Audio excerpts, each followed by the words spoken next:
pero en sí es derecho administrativo, ¿no? En algún momento, y esto tenemos que ser claros, a veces en la universidad como abogados nos hemos apasionado, no ha faltado el colega que ha dicho yo solo civil, yo solo familia, yo penal, penal y bueno, otro, yo de todo un poco, ¿no?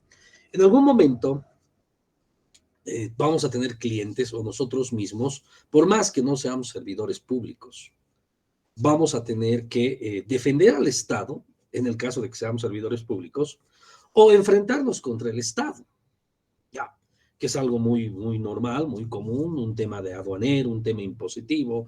Va a venir siempre un cliente que nos va a decir, por favor, quiero que me defienda, acaban de destituirme, de agradecerme servicios, y bueno, ¿qué clase de servidor público es usted? ¿Cuál es su situación? O al final yo estoy importando una mercadería del Perú y resulta de que esa mercadería del Perú ha sido detenida por la aduana o me están generando un excesivo impuesto. Bueno, entonces aquí es donde tenemos que hablar de las líneas jurisprudenciales que existen en el derecho administrativo boliviano. ¿Ya? Los que han clarificado esto a lo largo del estudio del derecho por muchos años es la doctrina, el derecho comparado, el propio derecho boliviano, pero el Tribunal Constitucional en varias sentencias desde el año 2005, si la memoria no me falla, ha ido equilibrando y emitiendo valoraciones constitucionales en sentencia que han ido clarificando el panorama. Realmente, hasta dónde entra el derecho administrativo, hasta dónde entra el derecho sancionador, el derecho disciplinario y dónde se divide el ciudadano, ¿no? Un servidor público, vamos a imaginarnos un ministro de Estado. De acuerdo al Estatuto del Funcionario Público, un ministro de Estado es un servidor público designado. Así lo dice el inciso B del artículo 5 de la 2027. El inciso A de esa misma ley dice que hay servidores públicos electos, ¿no? Esos son los que nosotros vamos y votamos. Diputados, senadores, concejales, asambleístas, gobernadores, diputados de circunscripciones, etcétera. Ya son electos. Este grupo de servidores públicos electos necesita asesores, gente de su confianza y su entorno político, ¿no? Nombran a sus asesores, el presidente, por ejemplo, nombra a su consejo de ministros, pero nunca hemos votado por los ministros, ¿no? Los ministros son elegidos por el presidente de acuerdo pues a la condición partidaria, al tema político, a la correlación de fuerzas de las organizaciones sociales, ¿no? En Bolivia, y finalmente son funcionarios designados. Estos funcionarios designados, a su vez, nombran sus asesores, sus jefes de unidad. El ministro de Obras Públicas nombra a su jefe jurídico, a su jefe de recursos humanos, a su director financiero administrativo, a su auditor y todo un grupo de funcionarios que son los de libre nombramiento. ¿Ya? Son gente de libre nombramiento. Igualmente, ¿no? El presidente de la Comisión de Constitución de la Cámara de Diputados tiene que traer pues a su secretaria de confianza, a sus dos, tres abogados de confianza, todos ellos son de libre nombramiento, ¿ya? Y consecuentemente de libre remoción, ¿no? Mañana el presidente se cansó de un ministro o metió la pata a un ministro y lo cambia. ¿Quién podría decir algo? ¿Sí? Pero debajo de este grupo de servidores públicos hay unos que son los servidores públicos de carrera, que de acuerdo al mismo estatuto y de acuerdo al 234 de la Constitución, deberían ser como por concurso de méritos. Bueno, yo hace muchos años no he visto concurso de méritos, en realidad no existe, ¿no? Se han puesto nuevas condiciones, se ha hecho un reglamento, se ha modificado de acuerdo a la ley de presupuesto del año 2021, donde los funcionarios de carrera tienen que cumplir otros requisitos. Bueno, no vamos a hablar, son temas más álgidos, ¿ya? Pero todos los funcionarios que ingresan a trabajar al Estado designados de libre nombramiento y aquellos que deberían ser de carrera, la memoria institucional, los técnicos, los abogados especializados, el contador, el jefe de contabilidad y otros, las secretarias y otro personal técnico deberían ser de carrera. Pero bueno, no lo son hoy en día. Entonces, todos son de libre nombramiento. Pero más propiamente, si ustedes quieren revisar, el artículo 71 del Estatuto del Funcionario Público 2027 establece que aquellos que han entrado de forma irregular a aquellos puestos que son de carrera son servidores públicos provisorios y consecuentemente de libre remoción, ¿no? Llega la autoridad, los nombra, se va la autoridad y se van con él. No hay ningún problema. Pero bien, ¿a dónde vamos a llegar? A establecer que estas personas tienen derechos, ¿no? Imagínense, no sé, un funcionario, un auditor que ingresa a una institución pública, invitado, aunque por el viceministro o el jefe de auditoría lo invita, y resulta de que este señor tiene, en el tiempo que está trabajando, llega a embarazar a su esposa, ¿ya? Entonces, y luego le agradecen los servicios. No es posible. Porque de acuerdo al decreto 012 y amplia jurisprudencia constitucional, esta persona que es de libre nombramiento debe quedarse en el cargo hasta que el hijo o hija cumpla un año de nacido vivo. ¿Ya? Perfecto, eso está muy claro, muchos de ustedes lo deben saber en el sector público. ¿Ya? ¿Qué pasaría con un notario?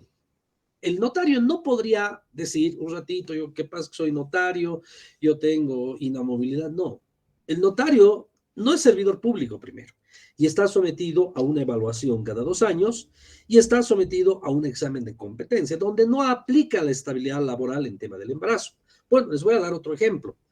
Un ministro, ¿no? Vamos a imaginarnos el año 2020, cuando el actual presidente Luis Arce Catacora asume la presidencia por el mandato del pueblo y resulta que uno de los ministros anteriores de la señora Áñez le dice, señor Evo Morales, yo soy ministro de XX de tal cosa y tengo a mi esposa que está embarazada de 6 meses, por lo tanto yo soy inamovible, de acuerdo al decreto 012, ¿no? Soy de libre nombramiento, o soy designado, pero consecuentemente libre nombramiento, provisorio. Si quiere me pone lo que quiera, pero yo me voy a quedar de ministro hasta que mi hijito o mi hijita, que no sé ni qué va a hacer, cumpla un año. Bueno, ¿qué ha hecho el Tribunal Constitucional? El Tribunal Constitucional ha emitido sentencias donde dicen, un ratito, los designados, las autoridades designadas, no solo los ministros, los directores, los gerentes de instituciones públicas, son personas, indistintamente de hombres o mujeres, de confianza política. Y que además representan al Estado, manejan el Estado y buscan los intereses del pueblo boliviano. Y estos servidores designados, por intereses más altos del manejo de la cosa pública, no pueden gozar de estabilidad laboral.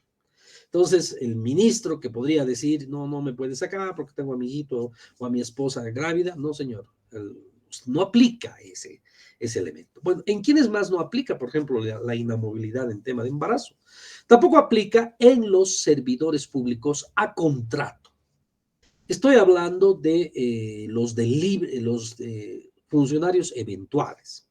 Hay una institución pública que tiene una partida presupuestaria para contratar bajo el Decreto Supremo 26615, Sistema de Administración de Personal, parte de la Ley 1178, personas con contrato temporal.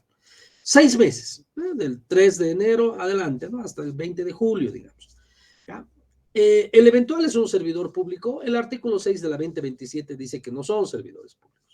Pero también el Tribunal Constitucional le ha dado responsabilidades a hechos eventuales porque muchas veces han cometido errores. Entonces, se les hace incluso procesos sumarios, disciplinarios. Y en los contratos de hechos eventuales siempre dice que se someten a la ley 1178 y toda la responsabilidad por la función pública. Bueno, pero resulta que un eventual se embaraza. ¿Ya? Pero voy a poner la cosa más difícil. Este eventual ha sido contratado 6 meses. Ha sido contratado durante 6 contratos en el lapso de 3 años. Los laboralistas van a decir tácita reconducción. A partir del tercer contrato, esa persona es de planta. ¡Wow! No, está bien, ese razonamiento valía hasta el 2016.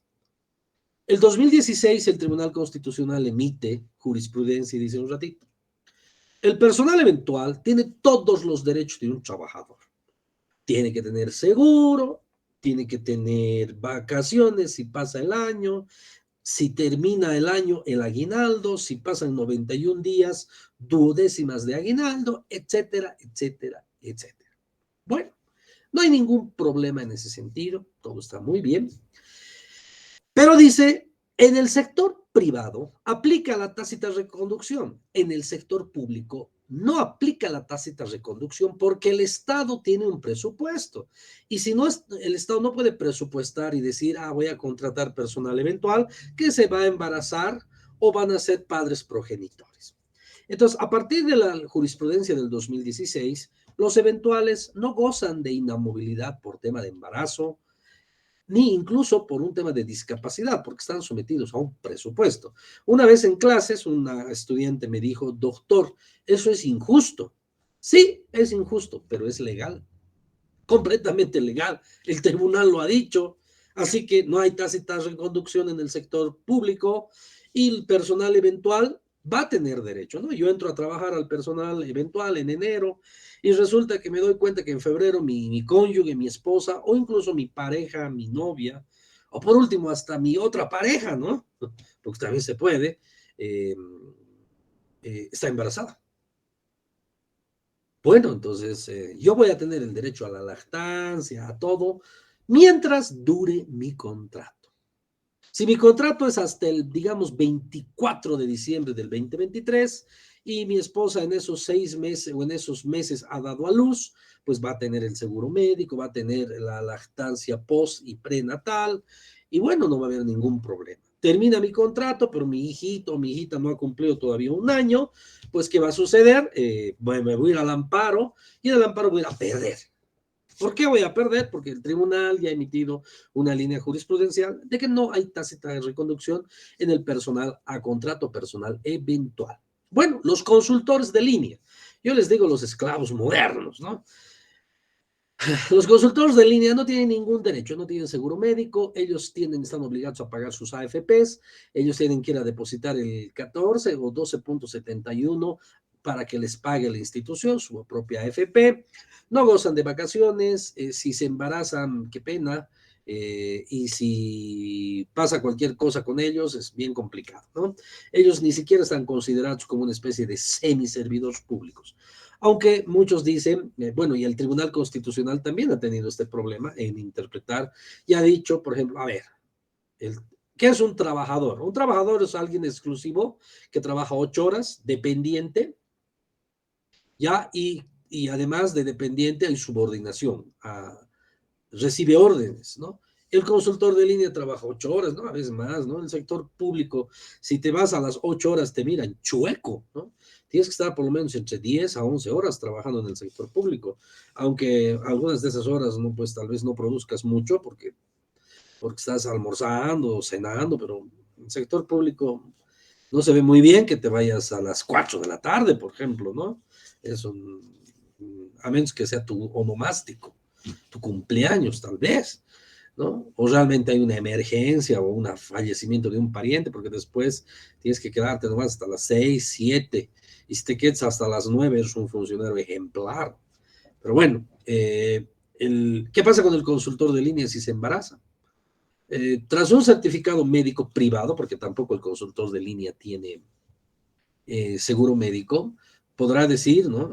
Bueno, la señora fulanita de tal tiene un embarazo, así que tiene que tener no sé, unos 10 días de reposo pre y postnatal. Bueno, con ese certificado médico, a criterio de lo que está establecido en el contrato, se le dará el permiso, pero además el contrato, casi todos los contratos de consultoría dicen, se darán permiso a los consultores, pero con compensación. O sea, si esta persona ha trabajado, no ha ido a trabajar 10 días, deberá ir compensando durante 2 meses, quedándose hasta las 8 de la noche, ¿no? Desde 4 horas más, 4 horas más, venir un par de sábados y hasta el mediodía y de esa forma compensar, ¿no? Entonces, ese es el gran problema. Pero bueno, esa es la línea jurisprudencial, por ejemplo, ¿no? Hace un tiempo atrás hubo un notario que presentó un amparo por el tema de discapacidad. ¿Qué es lo que le han respondido? Bueno, usted no es servidor público, usted tiene una discapacidad, pero el servicio notarial es meritocrático. Y a usted se le está destituyendo por un proceso disciplinario por falta gravísima. Entonces, no hay vulneración al derecho al trabajo, no hay vulneración a su discapacidad, porque se ha cumplido con usted el debido proceso. La sentencia constitucional que voy a compartir en pantalla eh, es la 206-2018 S2. ¿Pueden, por favor, me confirman si pueden ver pantalla? ¿Sí? ¿Se está presentando?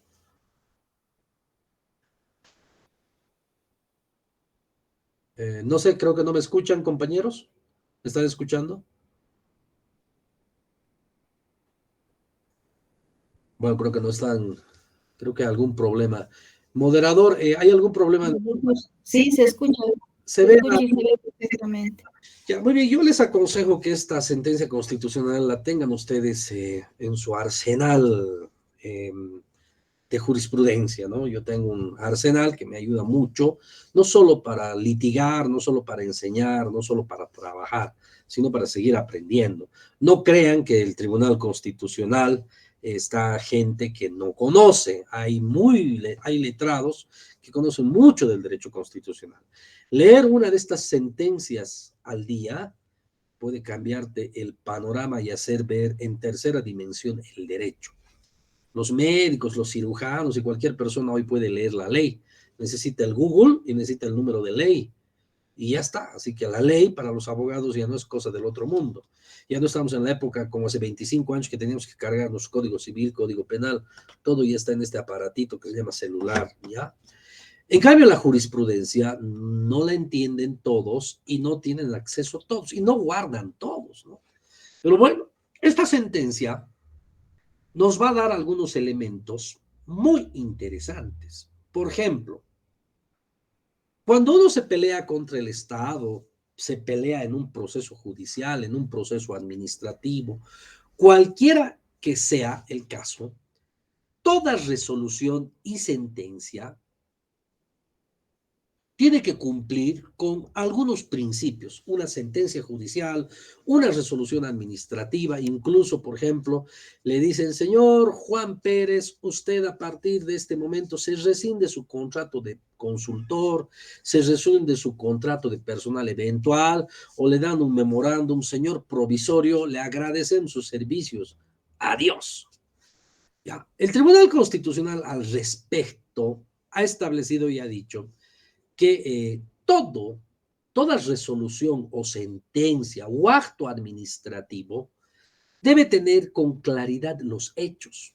Por ejemplo, sí se puede retirar a un servidor público provisorio. Le agradecemos sus servicios, pero tiene que haber motivo. Y para eso hay otra línea jurisprudencial donde dice, por más provisorio que sea, por más invitado que sea, y el ministro ya se ha ido y su invitado también se va a ir, por más provisorio que sea, tiene que haber una fundamentación. Yo puedo pedir una fundamentación. Bueno, usted me ha agradecido los servicios, presento recursos de revocatoria y explíqueme por qué. Yo no tengo nada, no he hecho no tengo ninguna falta, siempre llego a tiempo, cumplo mi trabajo.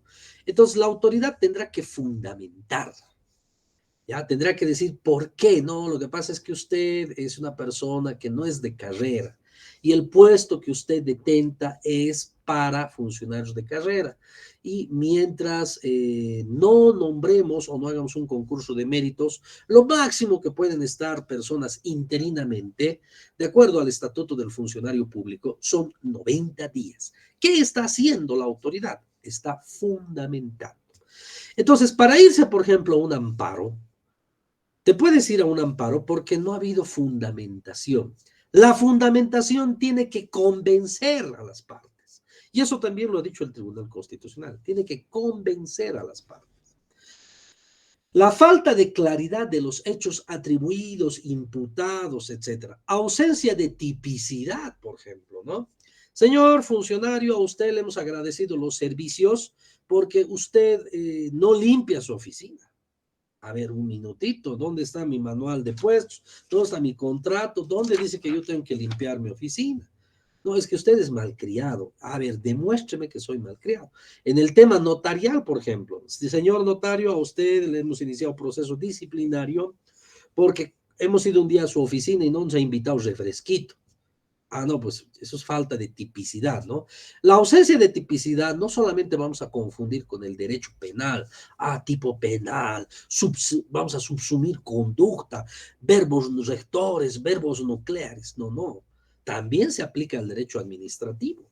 Y esta sentencia nos va a aclarar por qué el derecho penal y el derecho administrativo son idénticos en muchos aspectos, solo varían en un elemento. Lo vamos a ver más adelante en esta sentencia constitucional. Entonces, yo puedo reclamar el principio de ausencia de claridad de los hechos en todo, en una resolución, hasta en un memorándum de agradecimiento de servicio. Señor ministro, viceministro, usted me agradeció los servicios, pero dígame por qué, ¿qué he hecho mal? No, lo que pasa es que usted no nos cae bien, no será posible, ¿no? Bueno, yo les voy a invitar a que lean esta sentencia y se subsuman, y realmente es para cambiarte el panorama.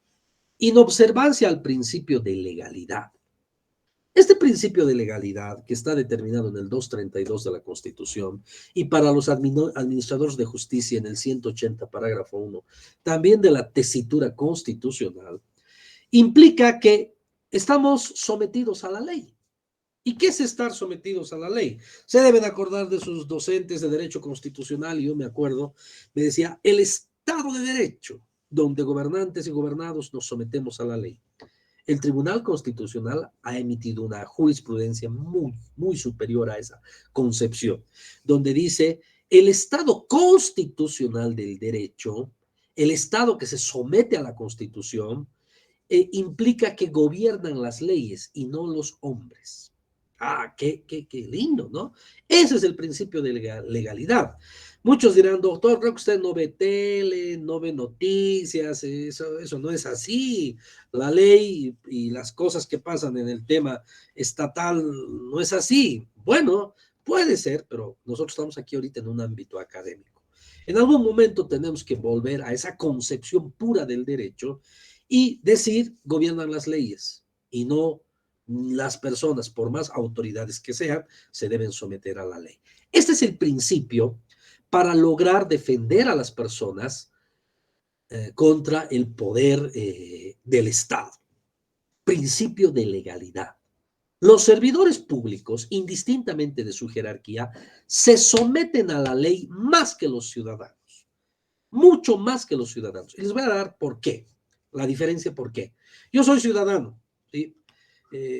Pero el servidor público está sometido a muchas otras normas, reglamento interno de personal, reglamento de pasajes, reglamento de internet, reglamento de uso de material de escritorio, reglamento de uso de ropa institucional. Ustedes no saben la cantidad de reglamentos que hay en las instituciones públicas. Entren a la página de la Comibol y van a ver hasta reglamento de té, ¿no? Pero entonces ellos están sometidos a la legalidad. Cuando uno quiere enfrentar y defender a los clientes, tienes que estudiar la página web de la entidad.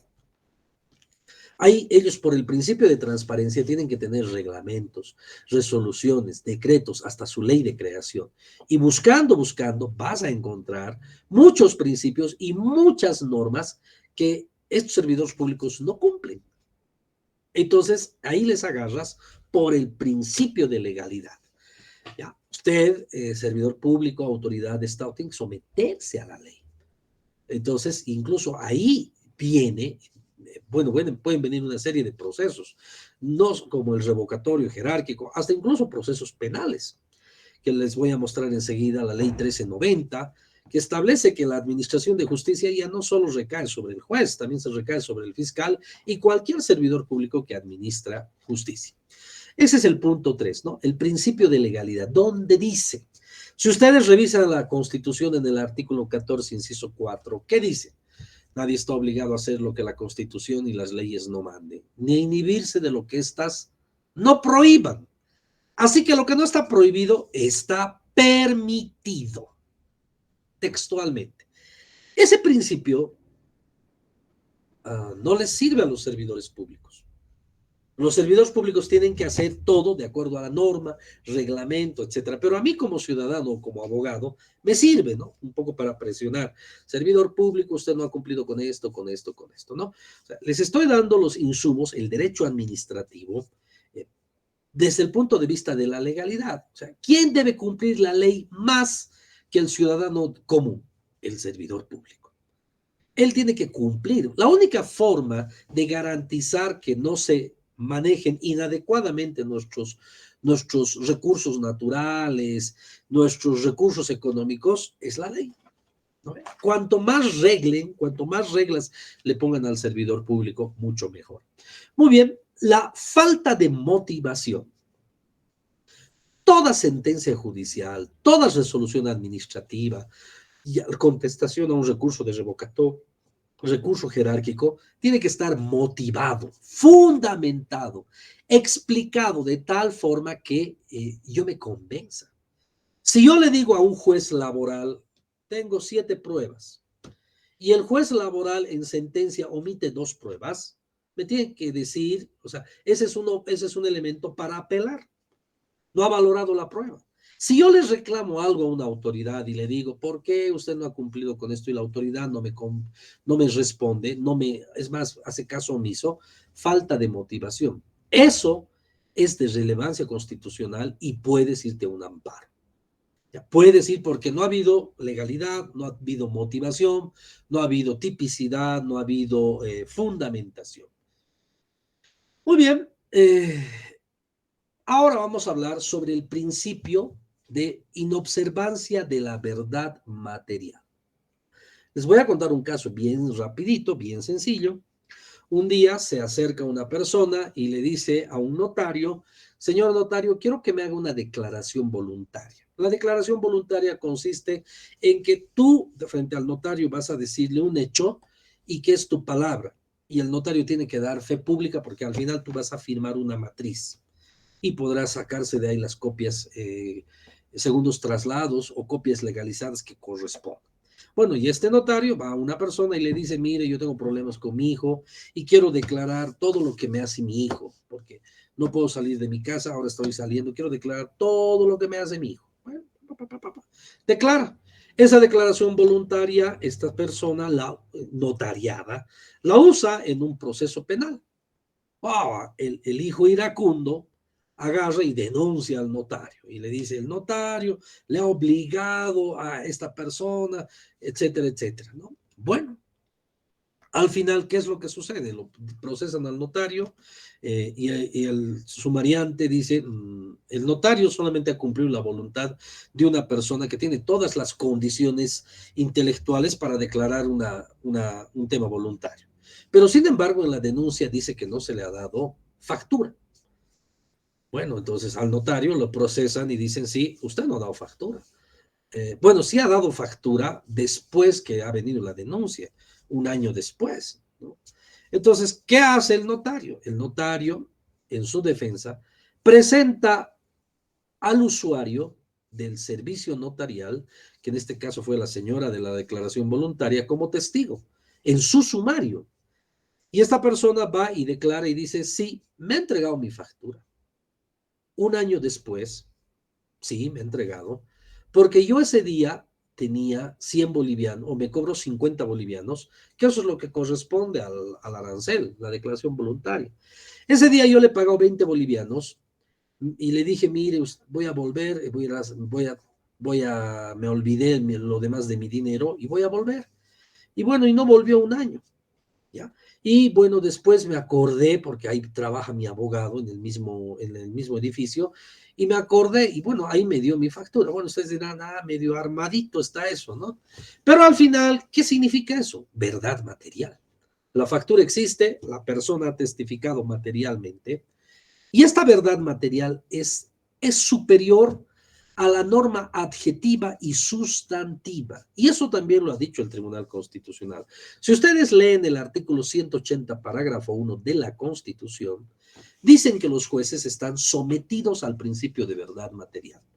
Y si vemos la ley 2341 de procedimiento administrativo en su artículo 4, si no me equivoco es el inciso D, dice, la administración pública está obligada a buscar la verdad material por encima de la verdad formal. ¿Y qué es la verdad formal? Lo que dicen los procedimientos. Acuérdense de ese niño que supuestamente del bebé Alexander, que pasó hace unos años atrás, donde aparentemente había sido vejado sexualmente por un médico. Y el médico ya estaba con sentencia, pagando su supuesta culpa, y salió un video donde uno de los administradores de justicia, con un par de bebidas espirituosas, dice que él era inocente.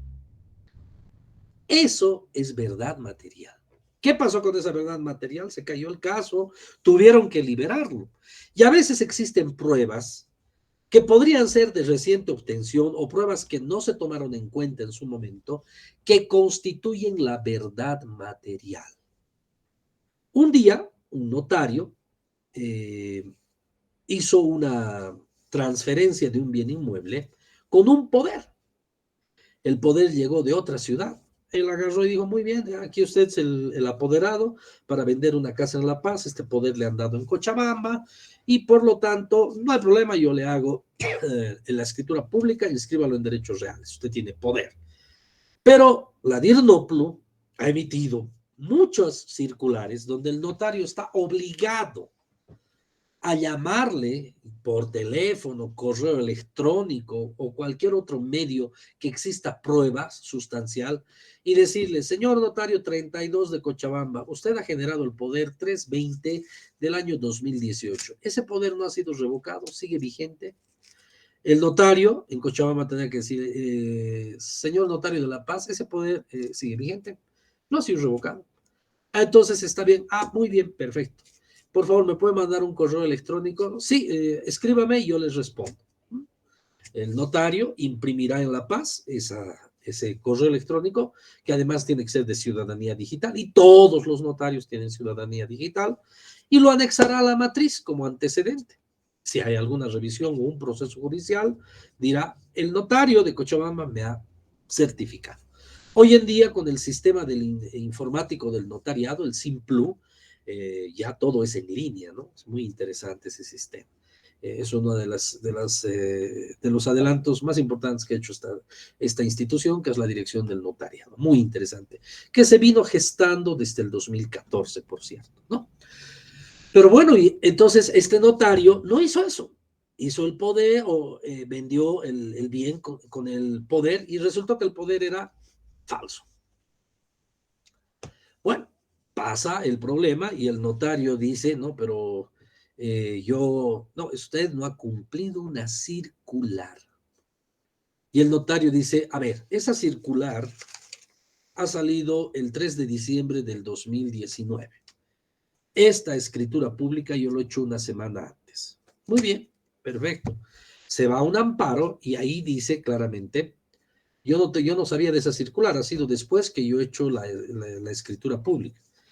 Vienen los abogados defendiendo a la entidad pública y dicen un ratito, esta circular la hemos repetido el 2019, pero esta es una circular que ya salió el 2014. Y antes de la ley del notariado habían otras circulares que emitió el Consejo, el Consejo de la Magistratura cuando el notariado era parte del órgano o poder judicial. Entonces dijeron, aquí está la verdad material. Esta persona que es notario hace 20 años, siempre supo materialmente que había que verificar la legalidad del poder. Y bueno, el notario perdió el amparo, pues perdió el amparo. Él se estaba agarrando en que esa circular fue posterior, no tengo la culpa, pero esta entidad con su equipo de abogados le demostró que la verdad material era anterior, bueno, y se cayó. Se cayó el amparo y bueno, ya el notario tuvo nomás que aguantar su sanción disciplinaria, ¿no? Bueno, entonces, la verdad material, compañeros, y yo tengo varias sentencias, voy a mostrarles algunas de ellas, a ver. Permítanme.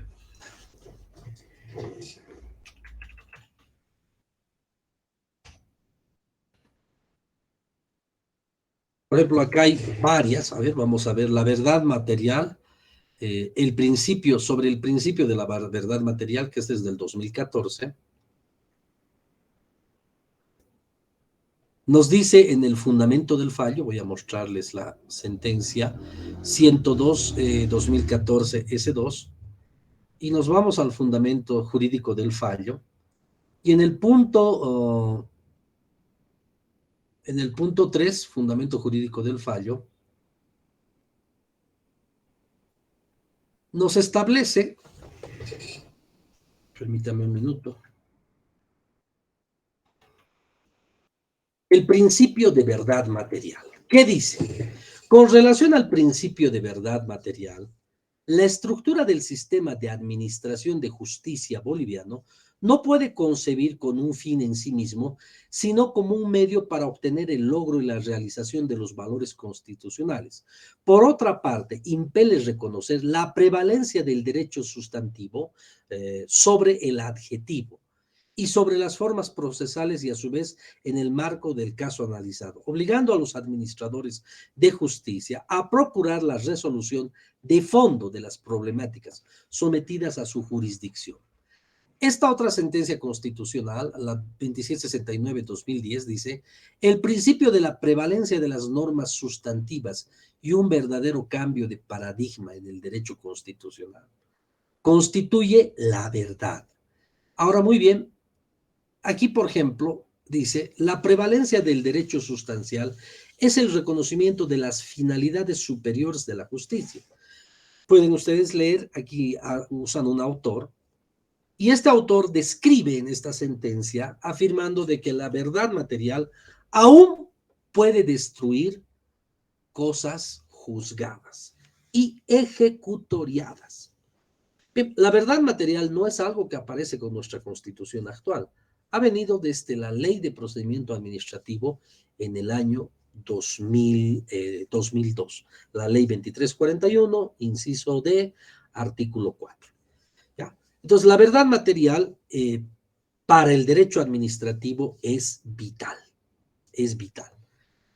Muy bien, continuemos con esta resolución. Tengo yo lugares importantes, ustedes la van a leer con más calma en su casa. Es una tarea individual, no les voy a tomar examen ni nada por el estilo, pero nos va a ayudar a entender y a ustedes les va a ayudar a entender el Estado, el derecho administrativo y el derecho penal. Bien, aquí está la parte relevante de esta sentencia. En el ejercicio del jus puniendi, facultad sancionadora del Estado. O sea, el Estado tiene derecho a castigar al pueblo. Es el único que hegemoniza el poder. El dueño del poder, como dijo Max Weber, el único que tiene la potestad de ejercer la fuerza. Te puede sancionar en materia penal y administrativa sancionadora. Se diferencia, y aquí viene la diferencia entre el derecho penal y el derecho administrativo. Se diferencia por la autoridad que impone la sanción. En materia penal será un tribunal de sentencia, dependiendo si es acción pública, si es acción privada.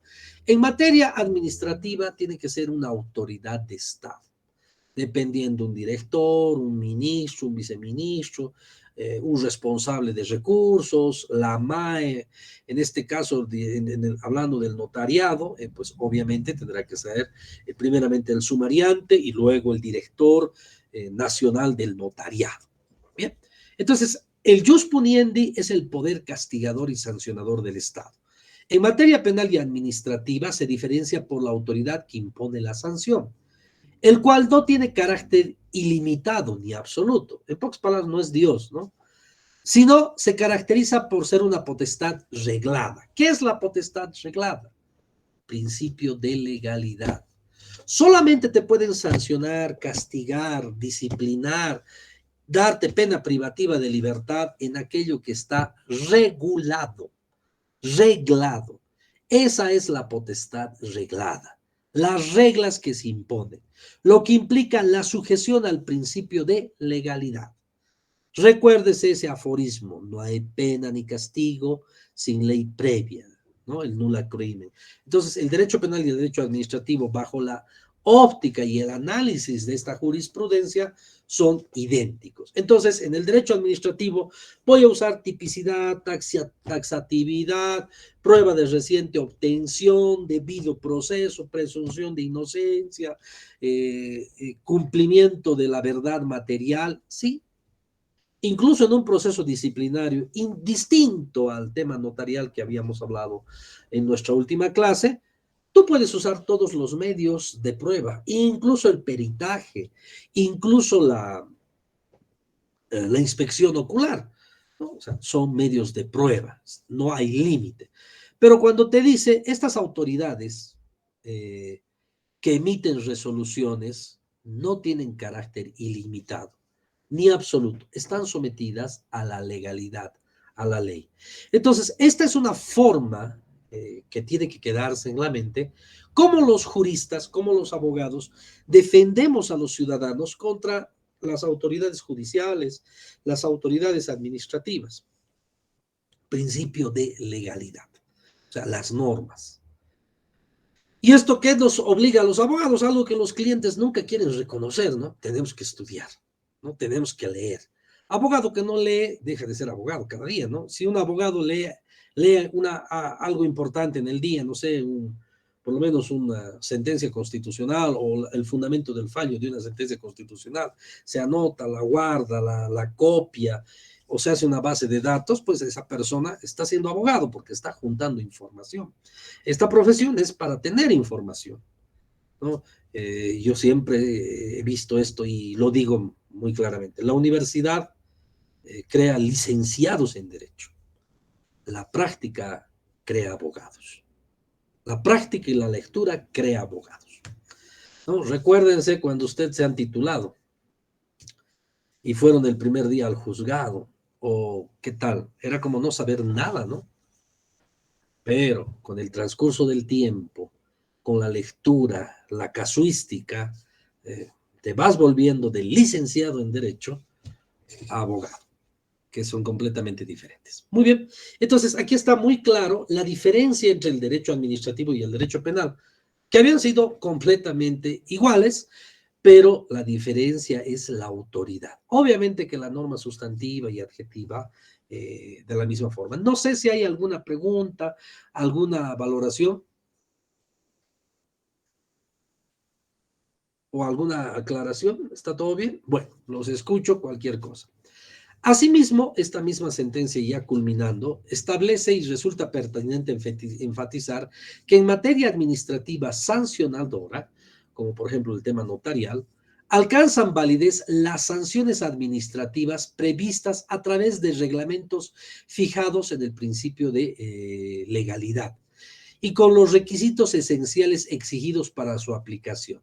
Quiere decir que, al igual que el derecho penal, tiene que haber un principio de tipicidad, ¿ya? Además, requiere para su cumplimiento la observancia de subprincipios en el ejercicio de la potestad sancionadora del Estado, como son la tipicidad y la taxatividad, ¿ya? Y bueno, si se dan cuenta, cuando hablamos de derecho administrativo, parecería que estuviéramos hablando de derecho penal, ¿sí? Claro que sí. Estamos hablando de derecho penal porque son parte del jus puniendi.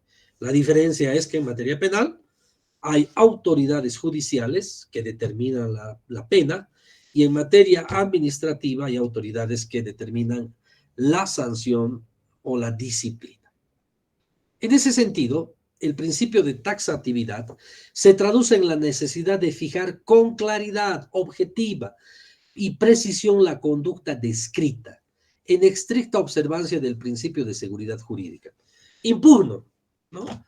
Señor viceministro de no sé qué, usted ha agradecido los servicios de tal persona. Solicito, mediante este recurso de revocatoria, me explique, me fundamente y me motive cuáles son las razones de la destitución de tal funcionario público.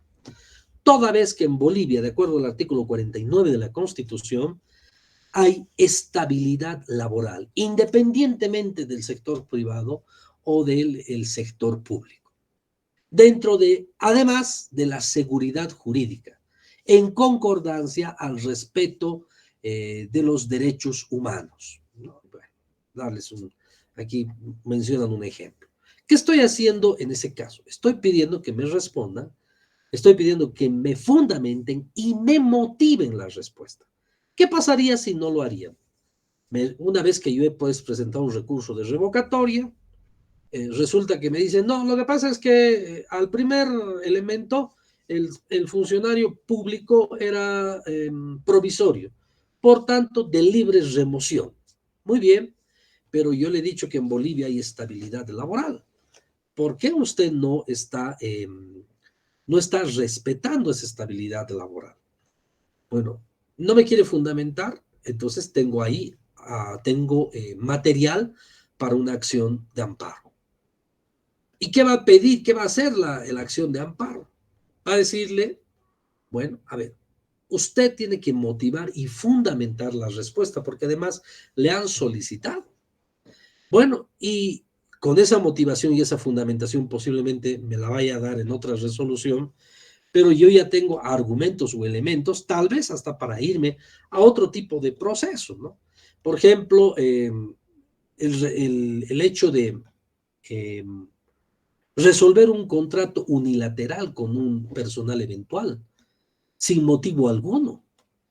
¿Qué significaría? Que en una acción de amparo puedan ellos ordenar la restitución o al final establecer y decir, fundamentele por qué ha resuelto el contrato. Y incluso hay sentencias constitucionales que hay funcionarios públicos de contrato que han vuelto al trabajo porque nunca les han explicado por qué han rescindido el contrato. Y tienen que explicar, es que usted no ha cumplido, ¿con qué no ha cumplido? Demuéstrenme. ¿Ya? Es indispensable que la norma punitiva, sea penal o sea administrativa, exista y resulte ser conocida o pueda serlo antes de ocurrir la acción, ¿no? Aquí estamos hablando de la retroactividad de la norma, que solamente es para beneficio, ¿ya? La acción o la omisión que le contraviene y que pretende sancionar, la calificación de un hecho como ilícito o la fijación de sus efectos jurídicos deben ser preexistentes a la conducta del sujeto. Muy bien, aquí viene algo muy interesante. En materia penal, todo tiene que estar perfectamente tipificado. En materia administrativa, no es tan así.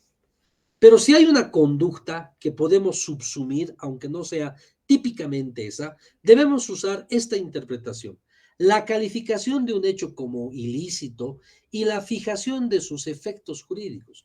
Por esta acción, usted ha hecho estos efectos, que si bien no son una falta, han perjudicado este tipo de seguridad jurídica. Esa es la fundamentación o la argumentación. Bueno, aquí es importante que yo les dé la diferencia entre una decisión con argumentación jurídica y una decisión discrecional y arbitraria de un operador de justicia, indistintamente si es un juez o es una autoridad administrativa. ¿Ya? ¿Puede un administrador de justicia apartarse de la ley? Puede. No, pero eso es prevaricato. Es prevaricato cuando no hay fundamentación y argumentación jurídica. Yo como juez he decidido otorgarle el 70% de la venta de la casa a la esposa, bueno, a la hoy ex esposa, en ejecución de sentencia, después del divorcio. Yo como juez he decidido otorgarle primero que se venda la casa y que el 70% le corresponda a la esposa y el 30% al esposo. No, un ratito. Eso es ilegal porque la palabra viene divorcio, de dividir, no es posible. ¿No? Pero si el juez hubiera emitido una resolución, una sentencia, estableciendo imperativamente de que le va a dar el 70% a la esposa y el 30% al esposo, esa es una resolución arbitraria, sin fundamentación, sin motivación. Entonces, eso es discrecional, es prevaricato. Pero si el juez argumenta y fundamenta y establece y dice, de acuerdo a la evidencia material, documental, testifical e incluso pericial, se establece que la señora Tantos, que estuvo casada con el señor Tantos, es una persona que se ha dedicado toda su vida a las labores de casa y que además tiene una enfermedad degenerativa de este tipo. Sin embargo, el ex esposo tiene una profesión, no ha demostrado que tenga ninguna enfermedad.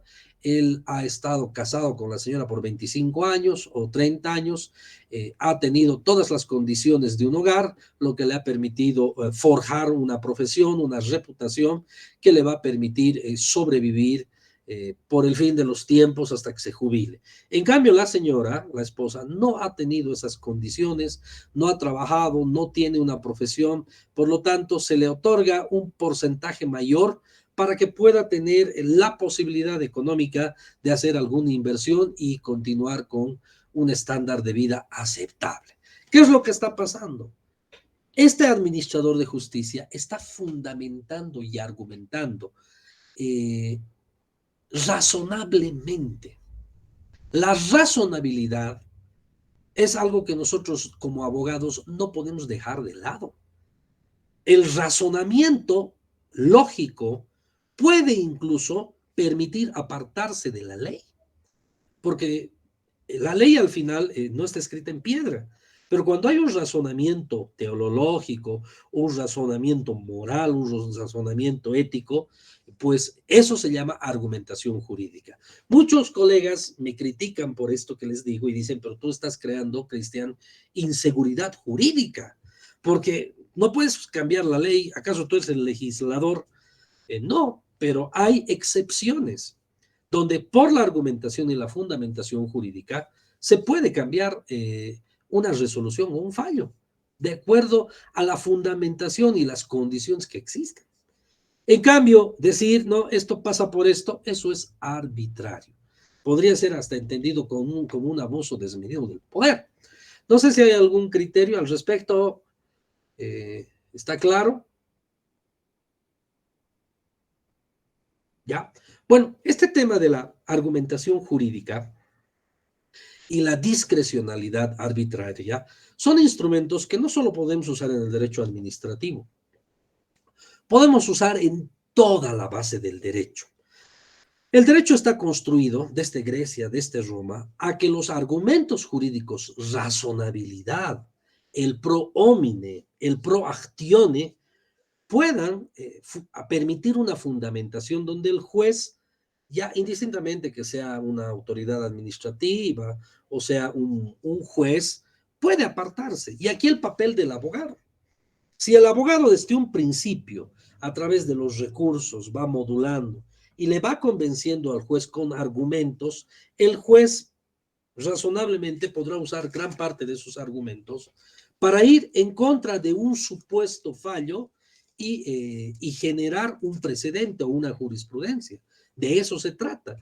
Entonces, la argumentación jurídica en materia judicial o materia administrativa, pues va a permitir en algunos casos, eso no es una regla, es una excepción, apartarse de cierta forma del imperativo.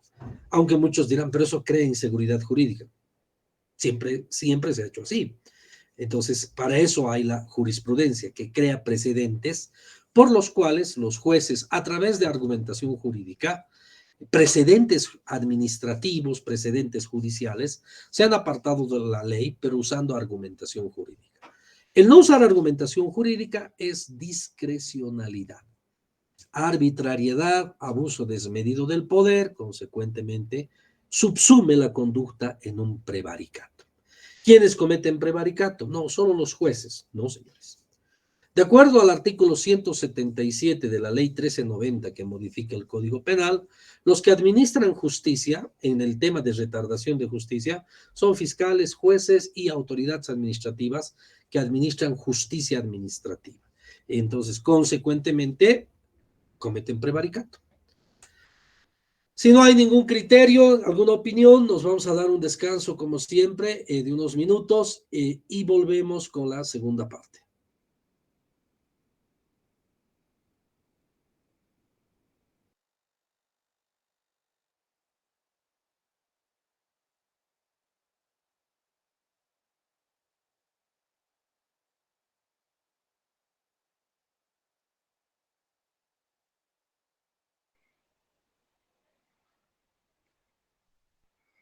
Doctores, buenas noches. El día de mañana tendremos la clase con el doctor Calcina a partir de las 8 de la noche, por favor. Es lo que dijo el doctor Calcina, que vamos a ingresar a las 8 en punto de la noche las clases mañana en Derecho Notarial y Civil.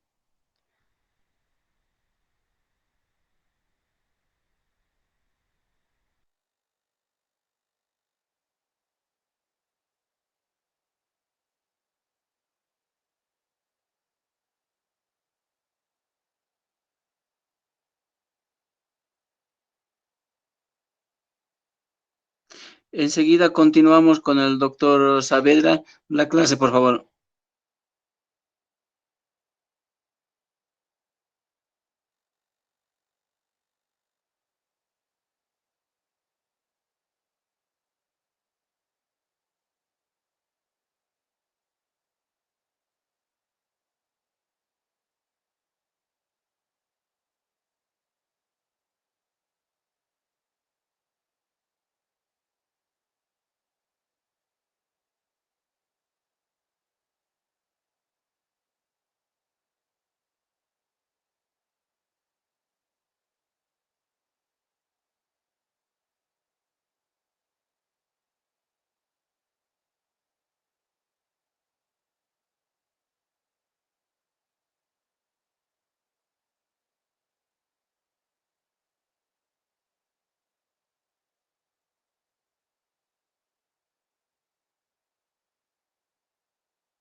Doctores, recordarles nuevamente que mañana se pasará a clase con el doctor Calcina a las 8 de la noche.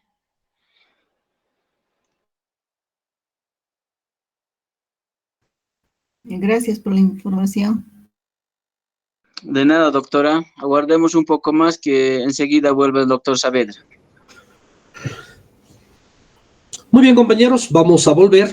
Voy a compartir pantalla. Si no se comparte, por favor avísenme. A veces por algún descuido se olvida uno compartir pantalla. Bien, revisando el derecho administrativo y la jurisprudencia, que ese es el objeto de nuestra última clase en esta etapa, es lo siguiente, y esto es aplicable a cualquier valoración judicial o administrativa, cualquier resolución, hasta una simple carta de agradecimiento de servicios, una resolución de contrato, un proceso disciplinario, etc. El Tribunal Constitucional, y bueno, esta es la sentencia,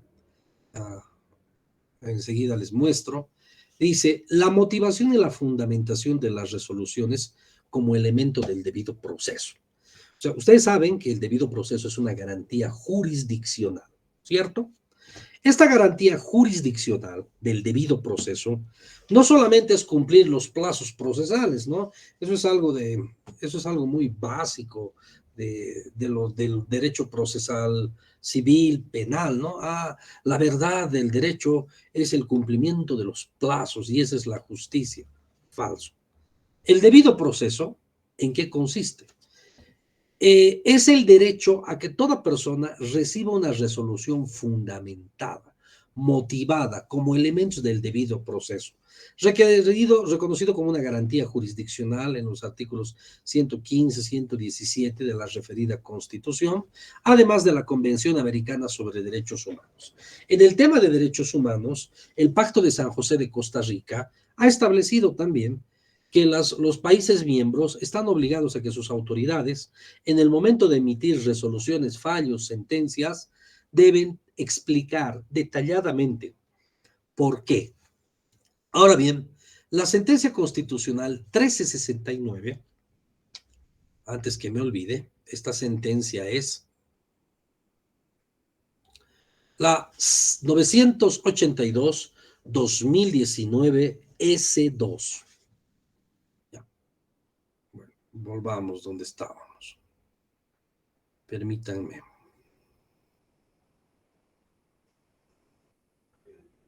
Ahora bien, ¿qué es lo que dice la sentencia constitucional 1369? Miren que es tan antigua, del 2001. Dice, establece como exigencia del debido proceso que toda resolución, sentencia, lo que fuera, debe exponer los hechos y el fundamento legal de la decisión. Miren, de manera que en caso de omisión se vulnera el dicho derecho. Si no te motivan, si no te explican en tu recurso de revocatoria, en tu recurso jerárquico, pues están vulnerando y están haciendo una acción omisiva. Están omitiendo su deber constitucional de protección del derecho del debido proceso, de fundamentar, de motivar. Estos a veces, ¿no? Doctor, quisiera que usted apele. Pucha, ¿y ahora de qué voy a apelar? Aquí está, un truco, una muletilla. Señor juez, usted no ha motivado, no ha fundamentado, no me ha convencido. Consecuentemente, hay una omisión, una falta de valoración.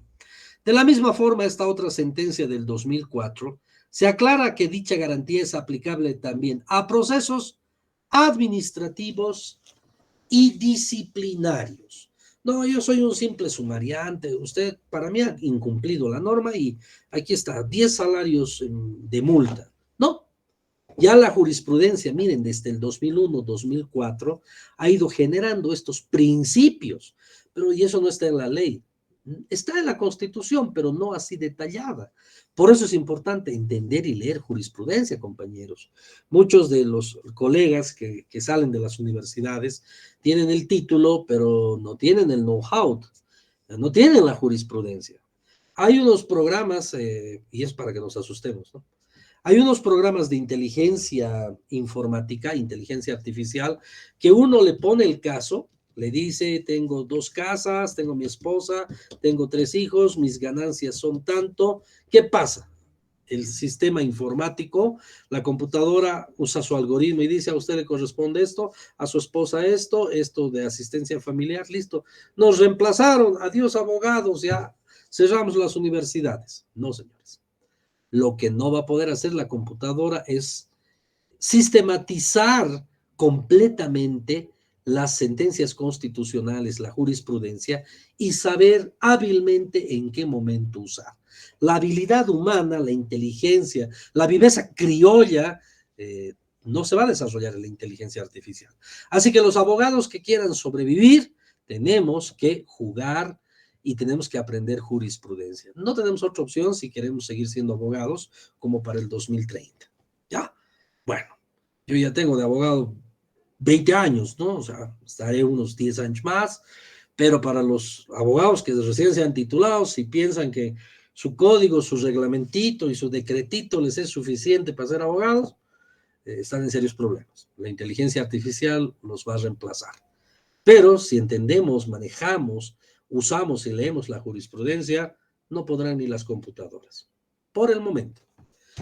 Muy bien. Ahora bien, en esta misma tesitura de análisis, vamos a ver los requisitos que debe contener toda resolución jurisdiccional que venga de la Administración de Justicia ordinaria y o administrativa. Y esto ha sido emitido por sentencia constitucional 871-2010-R del 10 de agosto del 2010, donde el Tribunal Constitucional, en el derecho que tienen a ser guardianes e intérpretes de la Constitución, ha establecido cómo se debe y qué debe contener la fundamentación de cualquier resolución administrativa o resolución judicial, para garantizar la motivación, fundamentación como elementos configurativos del debido proceso.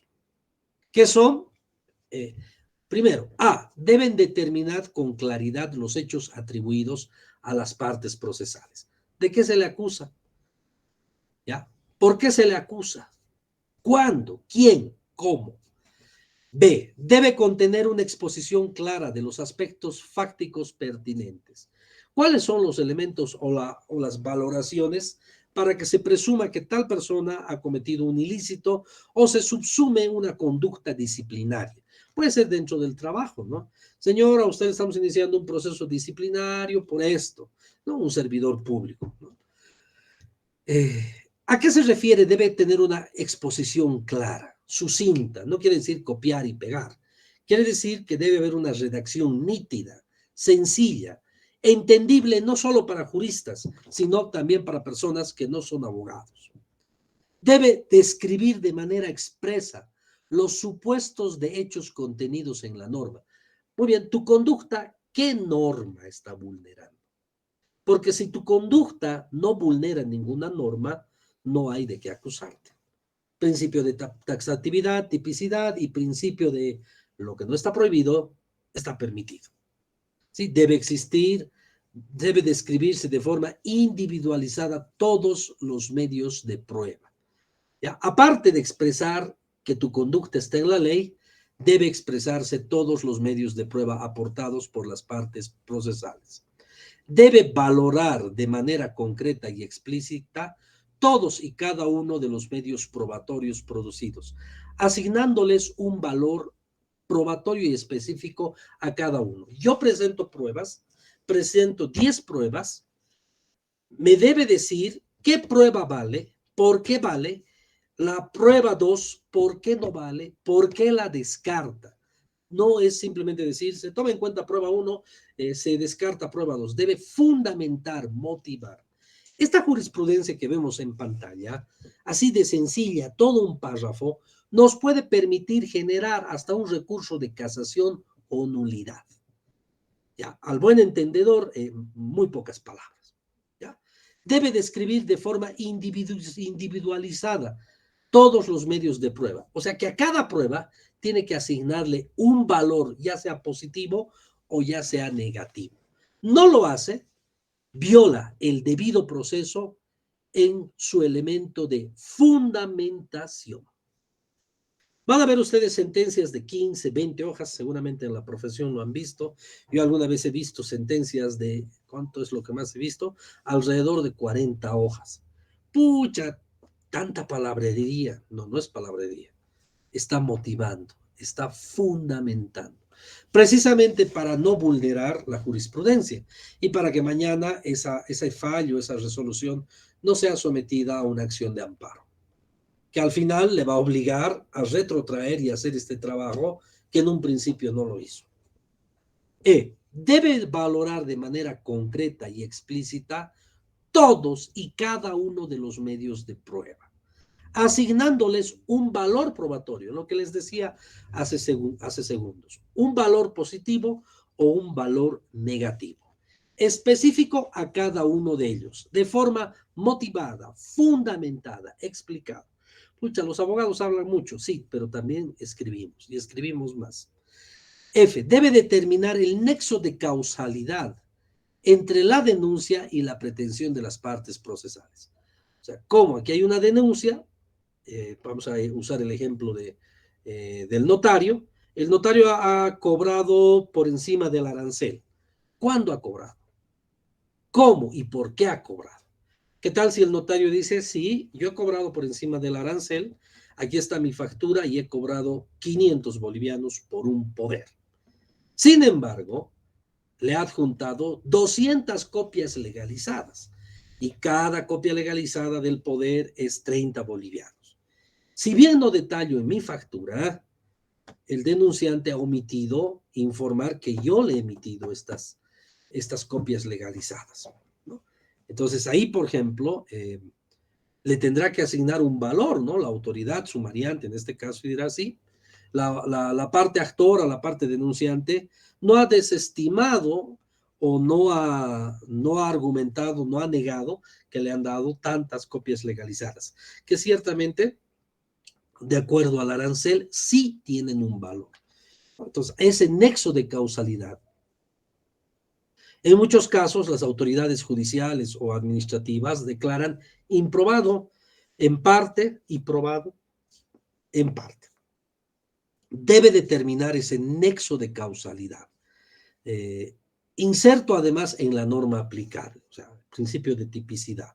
La valoración de las pruebas aportadas y la sanción o consecuencia jurídica emergente de la determinación del nexo de causalidad antes señalado. Entonces, aquí está, y ustedes pueden buscar única y exclusivamente esta sentencia.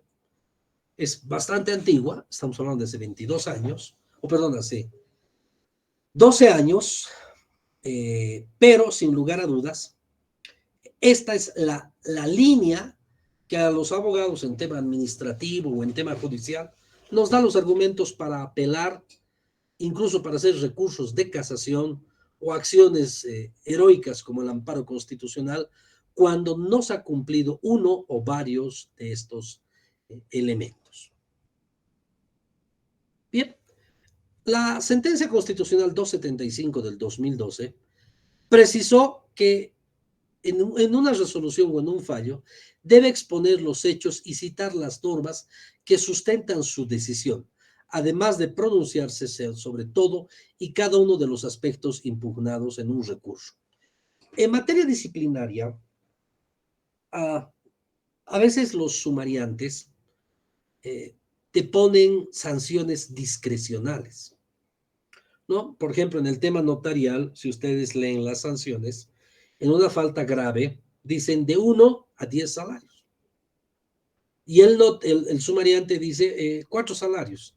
En otros casos dice 8 salarios. ¿De dónde saca una regla para poner salarios? No está escrito, no está normado. Tenemos un protocolo de actuación, digamos, ¿no? Está bien, pero ese protocolo de actuación que te ayuda a calificar la sanción, que no está en la ley, debería ser de conocimiento de todas las partes procesales antes del inicio del proceso. Caso contrario, carece de eficacia legal y uno podría reclamar de que la sanción es arbitraria. Es muy fácil en materia penal, ¿no ve? El que cometiera tal delito tendrá una pena privativa de libertad de 3 a 8 años, acumulándose un tercio en caso de haber esto. Ya, pero te da un margen, ¿no? Te da un margen de 1 a 3 años y ahí el juez podrá decir 2 años, 2 años y 3 meses. En el tema disciplinario es mucho más abierto. Si ustedes leen, la sanción de una falta grave es de 1 a 10 salarios. No te dice cuándo va a ser 1 y no te dice cuándo va a ser 5 o cuándo va a ser 10. Entonces, eso crea inseguridad jurídica y podría entenderse como una arbitrariedad, ¿no? Bien, sé que hay un reglamento de sanciones, pero ese reglamento de sanciones debe ser de conocimiento público para que así pueda tener y contar con un principio de transparencia. Por su parte, la sentencia constitucional 802 refiere que la fundamentación como sustento de una resolución disciplinaria. ¿Qué es esa fundamentación? El por qué, compañeros. ¿Ya? Y finalmente, para terminar, y esta es el corolario, la sentencia 2221 del 2012 establece y señala qué es arbitrario. ¿A qué se refiere con lo arbitrario? Cuando una decisión judicial o administrativa es arbitraria, discrecional y consecuentemente incluso prevaricadora. ¿Se puede llevar a un juez por prevaricato? Miren, yo tengo una experiencia muy interesante. En un proceso laboral se le hace conocer una sentencia constitucional y se le adjunta la sentencia al juez. El juez no ha cumplido la sentencia, ha hecho caso omiso, aunque las sentencias constitucionales, de acuerdo al 203 de la Constitución, son vinculantes, se le ha iniciado un proceso por prevaricato y ha sido admitida la denuncia. ¿Por qué? Porque las sentencias son vinculantes. Bueno, después, ¿qué pasó? Eso ya no os puedo contar, pero bueno. Aquí viene, señala que esta sentencia, la 2221-2012, que por cierto es una sentencia muy usada por los abogados penalistas especialmente, establece cuando una resolución, una sentencia es arbitraria, cuando su decisión ha sido sin motivación, cuando su resolución no da razones que la sustenten, no explica. Con motivación arbitraria, empieza a explicar y dirige, sin considerar las pruebas de descargo. Cuando se basa en fundamentos y consideraciones meramente retóricas, ¿no? Usa principios, valores, pero no usa la ley. O diviene de valoración arbitraria. Para mí esta prueba no tiene ningún fundamento, ningún valor, puesto que tacha en lo irregular, pero no dice por qué. Irrazonable de la prueba, no razona, no observa la prueba, no valora la prueba. O en su caso, de la omisión de valoración de la prueba. Bien, aquí también viene una decisión arbitraria, cuando no ha valorado la prueba. Eso sirve para apelar, para presentar un jerárquico, para presentar un amparo, un contencioso administrativo, sí. Cuando la omisión de la valoración de la prueba aportada en un proceso, con motivación insuficiente. Sí, sí, sin lugar a dudas, aquí se ha cometido una falta disciplinaria porque no ha emitido factura. Y con eso es suficiente, ¿no? Pero ¿por qué por ahí el servicio notarial no había sido concluido? Y el notario dice, no, un ratito, yo no emití factura porque desde acuerdo al arancel tenía que haberme pagado 800 bolivianos por este servicio notarial. Solo me pagó 400 y se negó a pagarme los otros 400. Usted también escúcheme, ¿no? Entonces ahí no hay motivación, es insuficiente. Ha hecho una omisión de un criterio y una prueba aportada. ¿Ya? Cuando no se dan razones de la omisión de pronunciarse sobre planteamientos de las partes. Por falta de coherencia del fallo. O sea, el fallo explica una cosa, pero al final no ingresa a hacerlo transparente, a ser nítido. Bien, ahora bien, dentro del inciso D, por falta de coherencia del fallo, existen otros dos subincisos.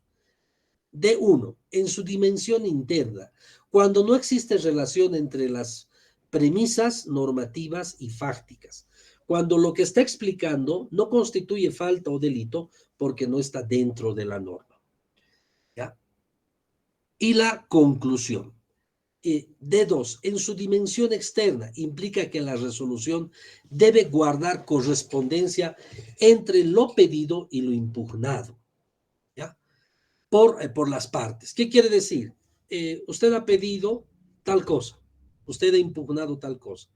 Esto le resuelvo y esto pongo un silencio. Entonces, en ese momento, estamos hablando de una dimensión y una resolución que sin lugar a dudas no es una dimensión externa, no guarda coherencia.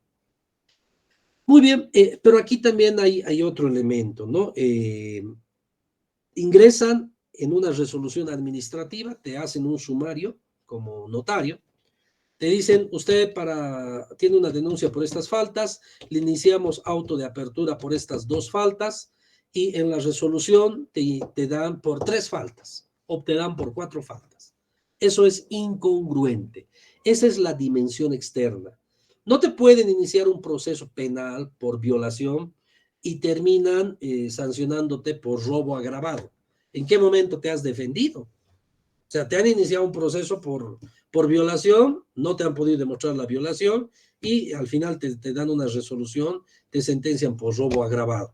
¿Y en qué momento pues me han iniciado un proceso por robo agravado para yo poder defenderme?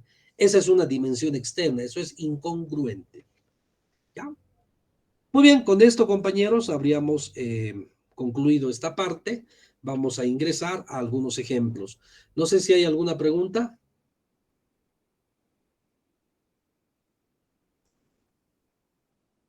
Permítame, voy a cargar un ejemplo de resolución.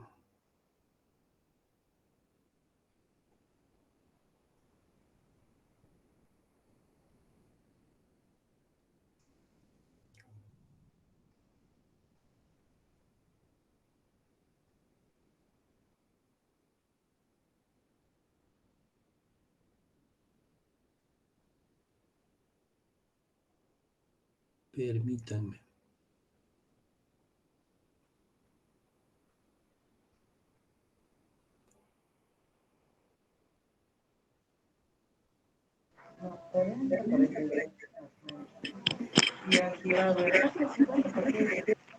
Como 80. Ahora, esto va a ser para la recepción, ¿no? Para la recepción, Se han comprado con todo. usted tenemos que ir a hablar con la licenciada para que tienen que tener un porcentaje. Podemos apagar, no sé quién está con su sonido, por favor.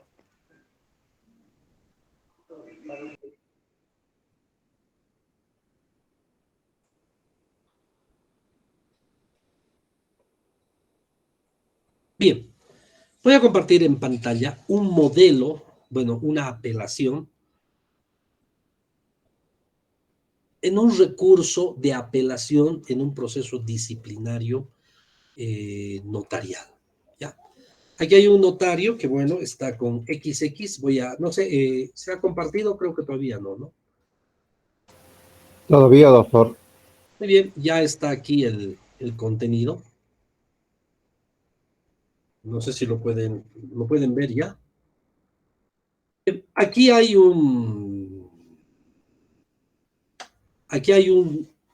una apelación, un recurso de apelación a una resolución de primera instancia. Esto fue presentado al director del notariado, conforme lo establece el artículo 112, en tiempo y forma oportuna, plantea un recurso de apelación en contra de una resolución XX de primera instancia. Procedencia del recurso, aquí hace una explicación de la norma que va a usar para apelar, la que le da el derecho a apelar. Luego hace una exposición sucinta de los antecedentes, cuándo le han notificado para ver si está o no en plazo oportuno. Y luego se explican los agravios. Cualquier resolución judicial o cualquier resolución administrativa genera agravios, ¿no? Que desde mi punto de vista como ciudadano podrían afectar mis derechos. Y para esto voy a mostrarles la ley 2341.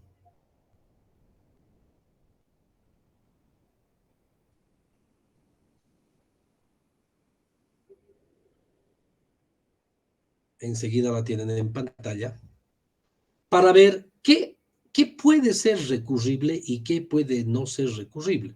Estamos en la ley de procedimiento administrativo y nos vamos a ir al artículo 56, perdón. Dice, procedimiento de los recursos administrativos, procedencia. ¿Qué cosa podemos impugnar? ¿A qué podemos plantear recursos de revocatoria, incluso recursos jerárquicos? ¿Qué cosa nos agravia? ¿Qué nos afecta? Esos actos o decisiones administrativas que afectan al administrado, que somos los ciudadanos, por parte del administrador, ¿no? Los recursos administrativos proceden contra toda clase de resolución de carácter definitivo. O sea, lo que ya te han destituido, han emitido una resolución de primera o segunda instancia, pues esos son actos definitivos, que tengan carácter equivalente. Siempre que dichos actos administrativos a criterio de los interesados, ojo, que aquí dice a criterio de los interesados. algo pasó con la cámara, permítanme. Ahora sí, a criterio de los interesados, afecten o lesionen o pudieran causar perjuicio a sus derechos subjetivos o intereses legítimos. ¿Qué quiere decir esto, compañeros y colegas? Quiere decir que se puede impugnar a todo acto definitivo que según la interpretación del ciudadano le está afectando derechos. Y quien tiene que justificar, demostrar, fundamentar, motivar y explicar que no es así, es la autoridad y no así el ciudadano.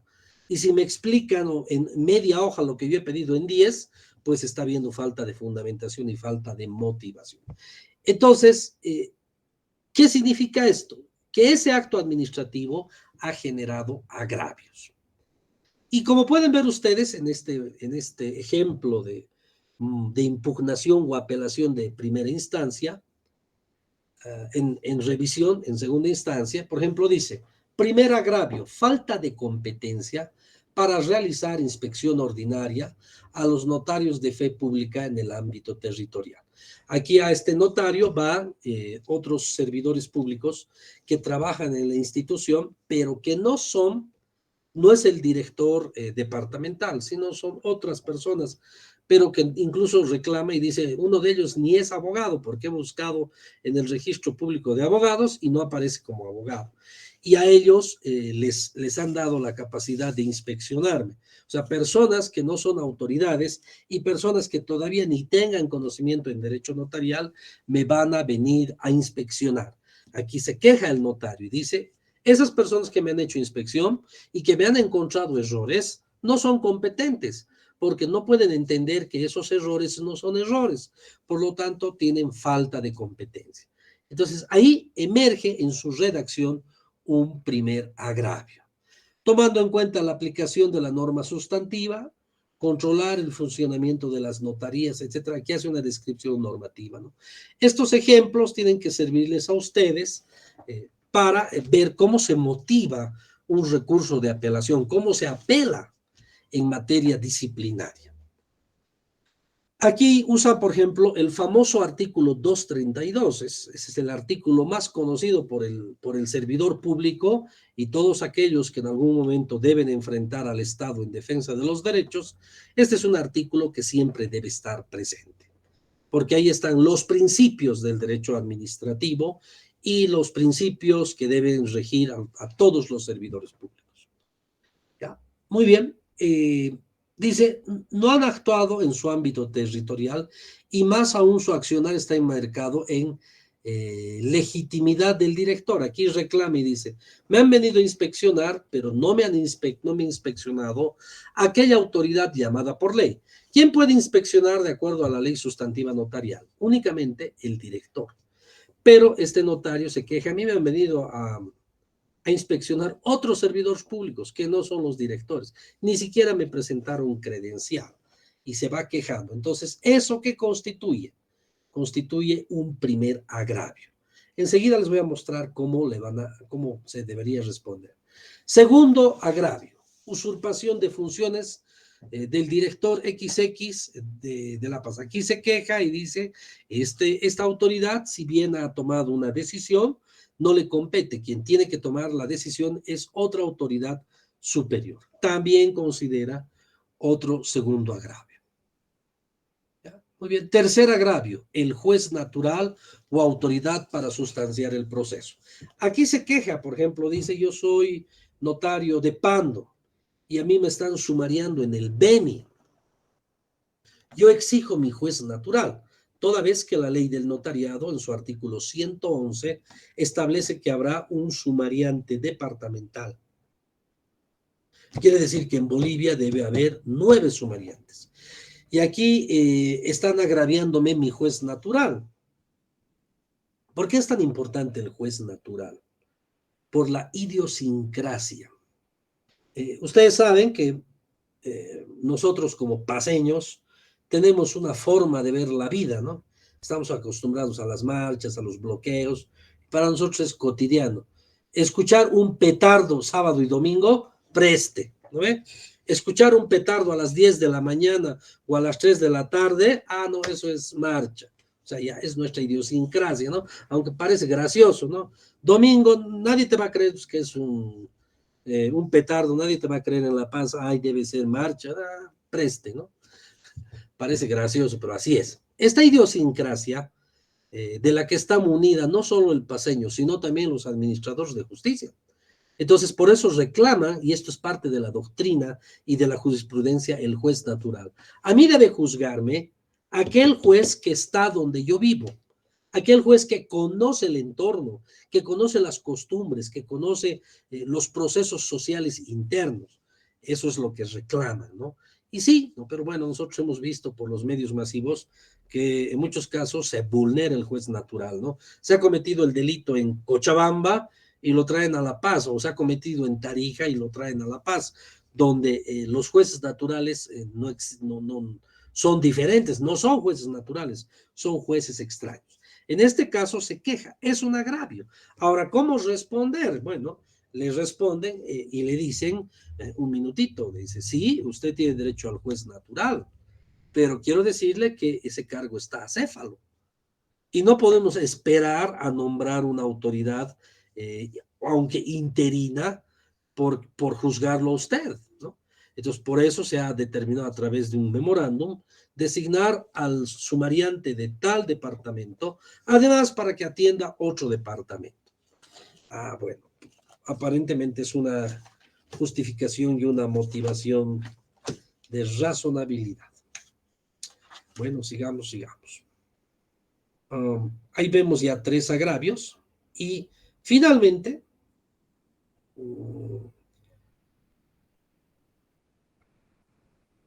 aquí dice, en este sentido, al no haber la debida fundamentación y motivación en el auto de apertura de primera instancia, se me ha vulnerado flagrantemente el debido proceso en sus vertientes diversas, ¿no?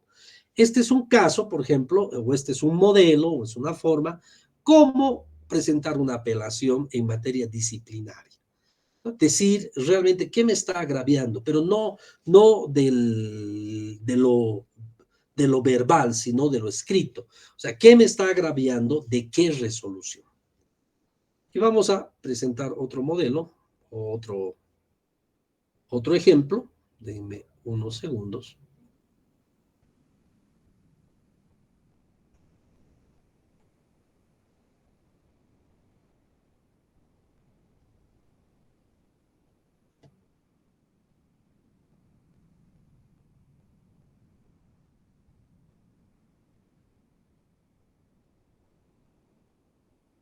A ver, este es extremadamente interesante porque habla de justicia ordinaria versus la justicia o las autoridades originarias campesinas. Esperemos que termine de compartir, ¿no? Aquí, por ejemplo, lo denuncian a un notario de un municipio rural y dicen que este notario, aparte de ser notario, es autoridad indígena originaria, ¿ya? Y que los sábados y los domingos él tiene una dualidad de funciones. Entonces, el artículo 13 de la ley 2341 establece que el notario no puede ejercer la profesión como abogado, sino se debe dedicar única y exclusivamente al derecho notarial registral. La única excepción es la docencia universitaria en horarios distintos a los que tiene que estar abierta la oficina notarial. O sea, ¿qué quiere decir eso? No, yo soy notario de 8 horas, trabajo hasta las 6 de la tarde, imaginemos que no hay el tema de la novena ola y todo eso, porque cada vez que se quiere volver al horario normal, aparece una nueva ola del COVID, ¿no? Y bueno, ya nos hemos acostumbrado a trabajar hasta horario continuo, y creo que lo contrario nos va a cambiar la vida, ya son 3 años. Bueno, le acusan a este notario de tener dualidad de funciones. Bueno, ¿y cómo se defiende el notario? Vamos a revisar eso enseguida. Y se defiende de una forma muy acertada. Vamos a cargar.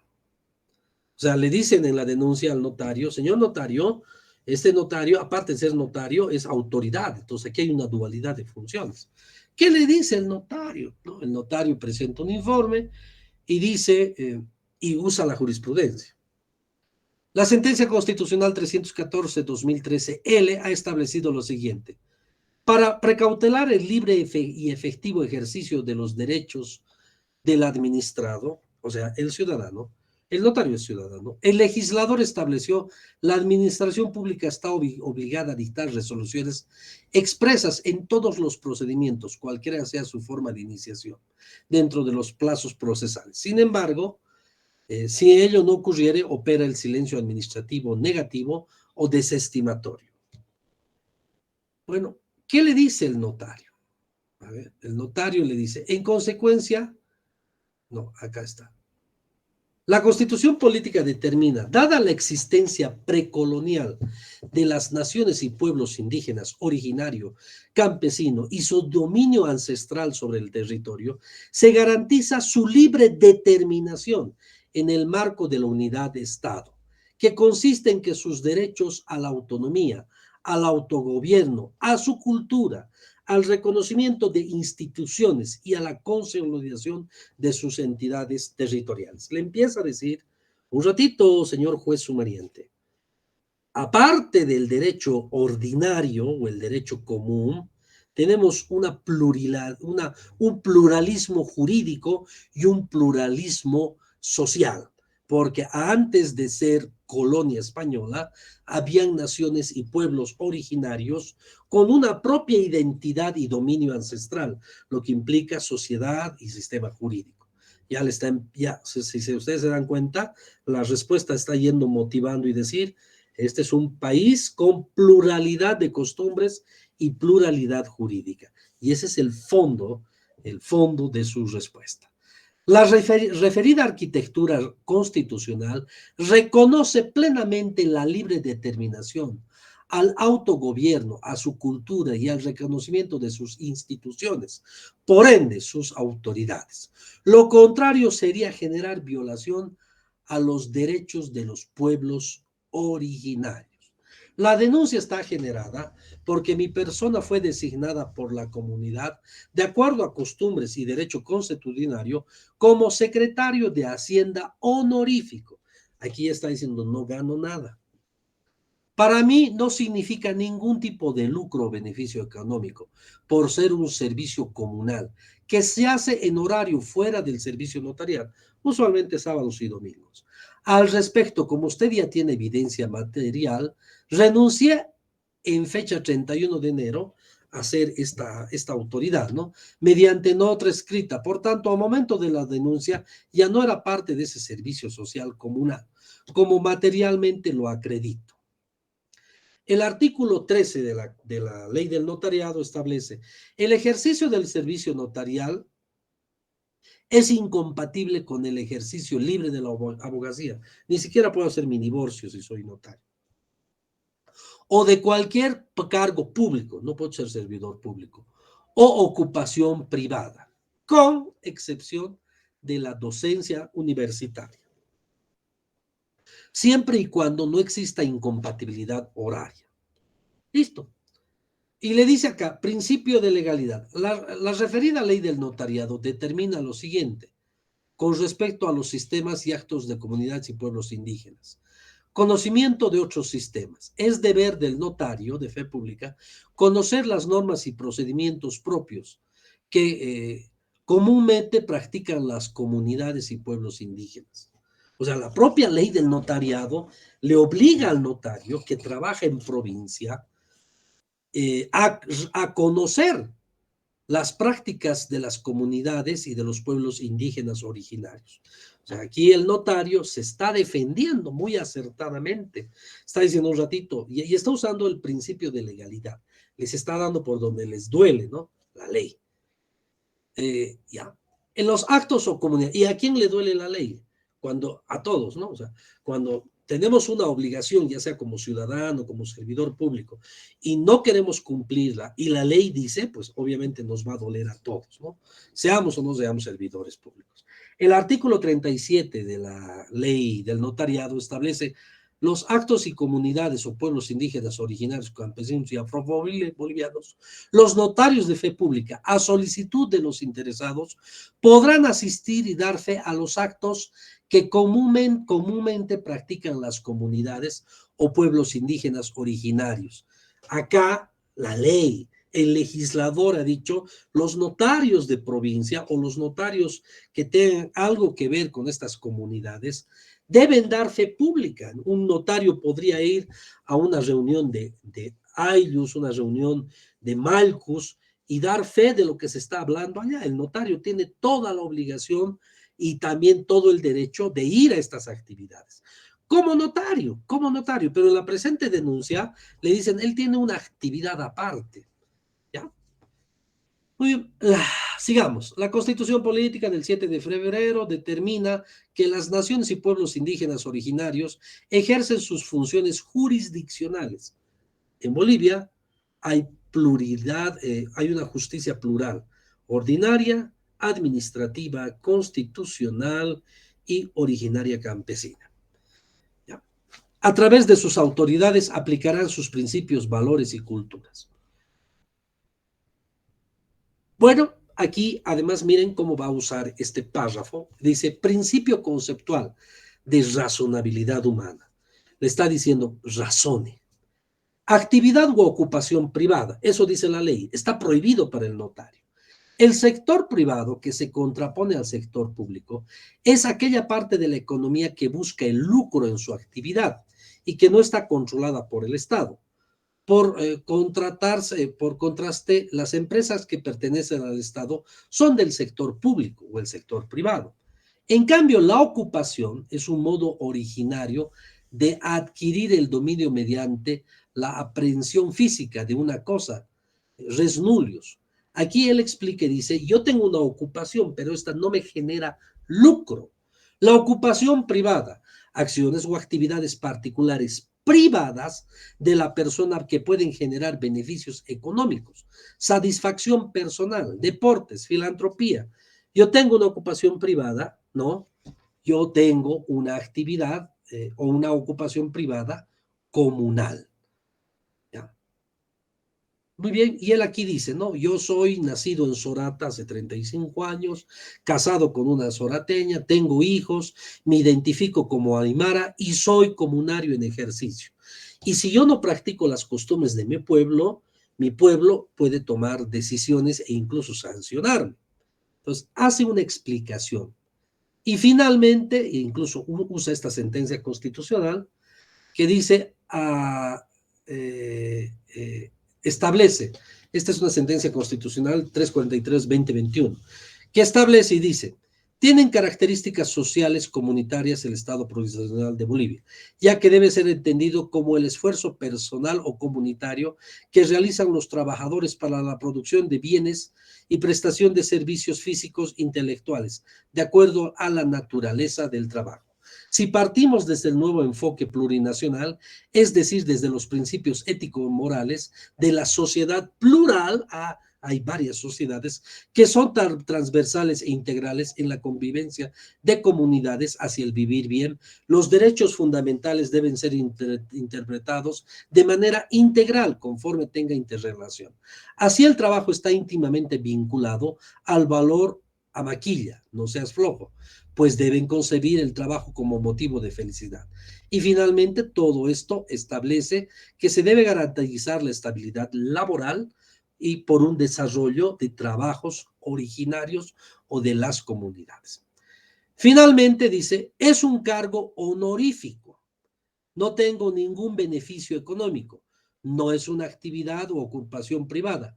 Es comunitaria, social, del servicio a la sociedad y a la comunidad. No porque uno busque, sino porque simplemente por sus normas originarias. ¿Qué pasó con este proceso? Lo desestimaron. Dijeron, sí, usted tiene una ocupación privada, pero esa ocupación privada es ancestral. Y por lo tanto, usted no tiene un lucro, está generando una obligación ante su comunidad. Entonces, cuando uno fundamenta, cuando uno explica, cuando uno se defiende, no solamente tienes que usar la ley, tienes que usar la jurisprudencia, pero también la razonabilidad. En esta su fundamentación, que son alrededor de 13 hojas, habla, por ejemplo, y dice, la Declaración de las Naciones Unidas establece los derechos de los pueblos indígenas, que tienen derecho a la autonomía, al autogobierno en las cuestiones relacionadas con sus asuntos internos. Los pueblos indígenas tienen derecho a conservar y reforzar sus propias instituciones políticas y jurídicas, y esto está reconocido por nuestra Constitución. Además que de acuerdo al Pacto de San José de Costa Rica, nosotros lo hemos elevado a rango de ley en 1996. Entonces está plenamente reconocido de que los pueblos indígenas originarios tienen sus propias instituciones políticas, sociales, que obviamente no pueden afectar al derecho común. Finalmente, esta es una forma, y yo les estoy mostrando cómo se debe motivar. No solamente vamos a usar en el derecho administrativo las normas y el derecho interno. Podemos usar el derecho transversal como el derecho humano o los tratados y los temas internacionales. Al final, lo que pasó con esta defensa es que desestimaron la denuncia. ¿Por qué? Porque él demostró, ¿no? Por ejemplo, este razonamiento, miren, tanto los jueces y los tribunales de la jurisdicción originaria como las administrativas que imparten justicia en conocimiento de casos o procesos en los cuales sean parte comunidades o miembros de pueblos indígenas, campesinos, deben realizar una interpretación intercultural, plural, según corresponda, sin perjuicio de la aplicación de metodologías e interpretación intercultural que corresponda. Es necesario que, en el principio, los asuntos y controversias suscitados en los mismos pueblos indígenas originarios deben ser preeminentemente resueltos por sus mismas autoridades. No sé si hay algún criterio, alguna valoración, compañeros. ¿Alguna pregunta? Puedo pasarles parte de este material, yo no me hago ningún problema porque aquí uno aprende, ¿no? Doctor, una consulta. Dígame. Buenas noches. Buenas noches. El doctor, ahí en los pueblos, hablando de la justicia plural en Bolivia, hay en algunas comunidades rurales y hay profesores de docencia, ¿no? En las unidades educativas del área rural, pero tienen que cumplir en su comunidad una función de autoridad. Entonces, en este caso, es permitido, así como lo ha explicado usted, no tuvieran ningún problema, no tuvieran que observar de la distrital ni siquiera del ministerio, ¿no? Entendiéndolo así, lo estoy entendiendo, doctor. Sí, siempre que no haya lucro, ¿no? Eso hay que Claro, ser muy... precisamente los ejercicios de las autoridades en las comunidades son honoríficos, nadie cobra ahí, ¿no? Exacto, es honorífico. Y muy claramente, toda esta tesitura que les estoy mostrando, y hay varias sentencias y el propio Pacto de San José de Costa Rica establece que hay que reconocer. Por eso nosotros en nuestra nueva constitución hemos establecido que somos un país plurinacional. La constitución de 1994 ya decía que somos un país multiétnico, pluricultural. Y por lo tanto, estas actividades, yo por ejemplo, nacido, no sé, en una comunidad y que yo tengo la casa de mis padres y voy a visitarles de vez en cuando, y aparte yo soy un servidor público y tengo que cumplir con mis actividades en mi provincia, eso no significa que yo estoy vulnerando o estoy haciendo una segunda actividad. Además que es honorífico. O sea, es posible. En este caso, el sumariado ha demostrado y ha dicho un ratito, yo soy honorífico, sigo siendo autoridad honorífica, no lucro, y si no cumplo, pues puedo tener sanciones de mi comunidad, ¿no? Y ustedes saben que la propiedad privada en las comunidades es relativa, en realidad la propiedad es comunal, ¿no ve? Han habido casos donde la comunidad les ha quitado su propiedad privada porque no le dan función social. Entonces, sí es posible, compañero Arroyo, el respeto a estos usos y costumbres dentro de estas propias instituciones plurinacionales de estos pueblos originarios ancestrales que estaban mucho antes de la colonia y mucho antes del mestizaje del cual somos productos, creo que todos los bolivianos. Gracias, doctor. Muy bien, 21:28, no sé si tienen alguna pregunta, algún criterio más, algo que quieran compartir o algo que quieran que se les explique.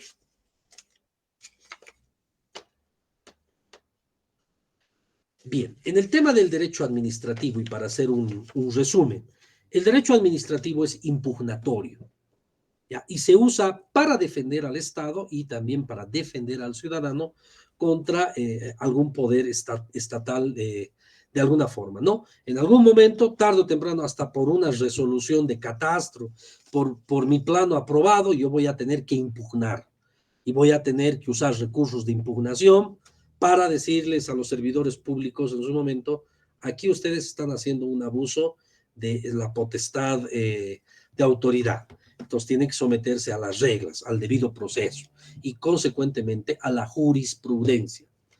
Si no hubiera ninguna pregunta, bueno, ha sido un gusto compartir con ustedes estas 4 clases durante el periodo de creo que 2 semanas. Entonces, si no hay preguntas, yo les agradezco. Pueden pedir mi teléfono al moderador para cualquier consulta o lo que ustedes necesiten, ¿sí? Agradecerles por este tiempo, espero que sea importante lo que hemos aprendido.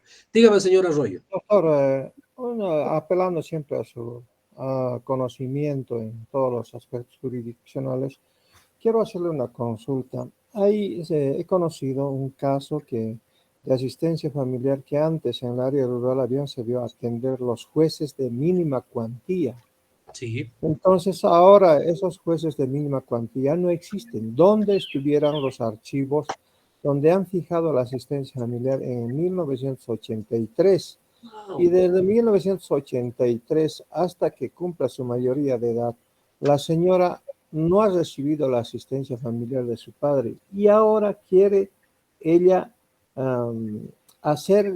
demandarle por las pensiones devengadas de esos años, o sea que ella ya es mayor de edad. No sé si es factible, doctor. Es posible. Es posible. Primero hay que conseguir la verdad material. Tiene que haber una resolución donde vincula al pago de asistencia familiar. Eso debe estar en los archivos centrales. ¿Esa provincia que usted me habla es de La Paz o es de otro departamento? Es de Potosí, la provincia Quijarro, doctor. Ya, esos